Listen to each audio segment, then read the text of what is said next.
How optimizing your images can help with your site's speed. Humans are visual creatures, and we love browsing or scrolling through beautiful images on websites. However, one thing that can dampen your enthusiasm quickly is when websites load ever so slowly. Chances are that it's the images that's causing all that slowness. Imagine visiting a page with plenty of images on it, and each image is like 5 megabytes or more. Sure, these may be print quality and high-definition photos taken with expensive cameras, but at the end of the day, is it really necessary to upload these large image files to websites? Many people think that the higher the megapixel numbers, the better the image quality. That's simply not true.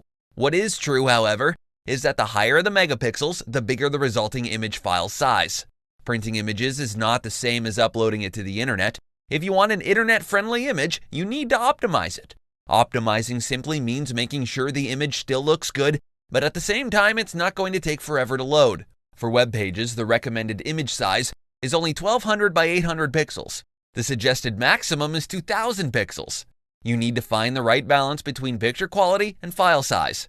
To help you understand why image optimization is so important, I need to show you first how websites work. A website is basically a bunch of files which are stored on your web hosting company's server. When someone wants to view your website, their browser will send a request to your web host and ask them to send your files over. When your visitor is able to view your site on your browser, it means that the web host has agreed to the user's request. Now imagine if the web page your website visitor wants to view has plenty of large images on it. It will take quite some time for your web host to serve up your website files, which include all of those large images. However, if the image files have all been optimized, then it takes far less time to send those files over to your user's browser. This translates directly to faster load times for your web page.